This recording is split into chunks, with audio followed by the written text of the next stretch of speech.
This segment of the podcast is Brain Dump with Kevin. You ask questions and I answer them. Simple as that. Let's go. So the first question is from Sarah, and she says, what is the one thing that changed your business forever? This is super simple. It's finding out that spending money is really good and probably the best thing you can do for your business. The reason why is if you're making some money, the most common thing is people make some money and then they want to just hold on to it. They want to keep it safe. They want to protect it and not give it away. But the problem is that money is supposed to be making you more money. So if you make $10,000 and you hold on to it, great. You got 10 grand, it's sitting there. But if you don't spend 2,500 of that on marketing to go find other ways to bring in business, then you're just, what's the point of just having it sitting around? So when I remember the first time that I launched a Facebook ad and it went really well, we spent like $130 and got over $10,000 in sales. And I remember looking at the numbers and I didn't quite realize it until I broke it down. I went, oh my gosh, we just like printed money, and that never would have happened if I hadn't started spending money on Facebook ads. Now we spend $30,000, $40,000 a month like it's nothing because we get six figures back in return. So finding out that spending your money makes you money is the best thing. Now it might take you 10 tries. You might lose a lot of money in the process. In fact, you will, but that's the price that you pay to get to that point where you're getting a fat return from the money that you put out in your business. So this doesn't just mean marketing. This means softwares, systems, hiring coaches, hiring employees, all of that stuff. Put money out. Don't let money sit. Don't try to keep it safe. If you can make a little bit once, you can make it again. Take that money that you have, go invest it into Facebook ads, into hiring employees, hiring coaches, mentorships, learning, and I promise you that will be one of the best things that you ever do for your business. All right, so I got this second question from two different people a little bit. They're slightly different, but I'm just going to answer the one question of how do you hire and retain employees when you're just starting out in business? So this is from Steven and Aisha. Thank you for the question. The best way that I can say this is if you're making money, let's just say that you're making $5,000 a month in your business. If you can take that $5,000 and take a portion of that and go hire somebody to buy back your time, that is going to be an incredible investment. So the last question was, what's the number one thing that changed your business forever? And that's finding out that investing money is good. So again, you probably have the means to hire an employee, but let's just say that you're doing like $1,000 a month in sales and you cannot afford to hire an employee.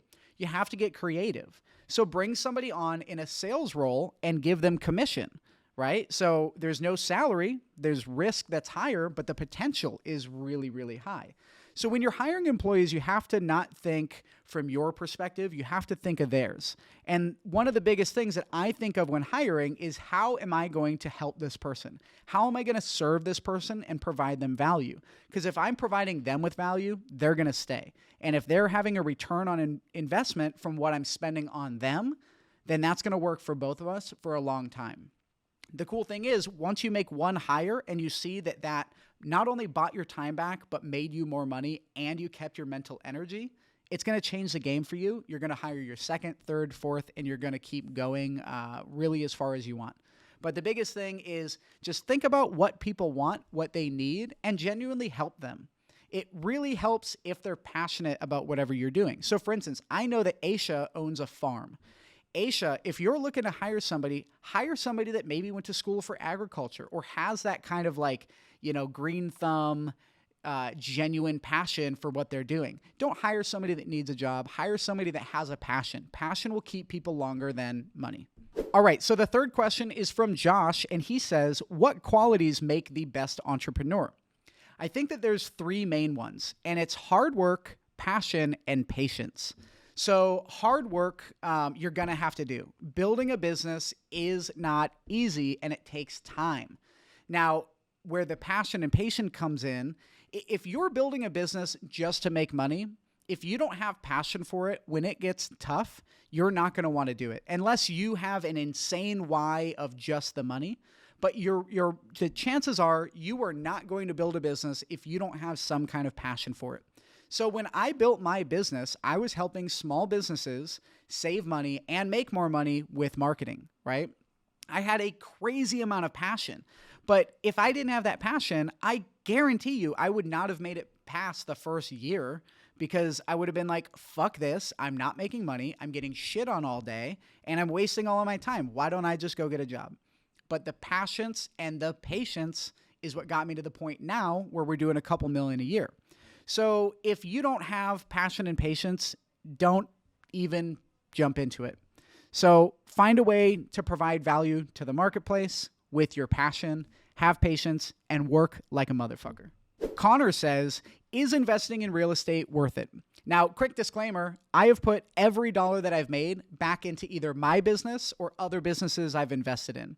So I've never invested in real estate. So I'm not the person to ask this, but I will tell you that the two most popular ways that people have become billionaires is through finance and real estate.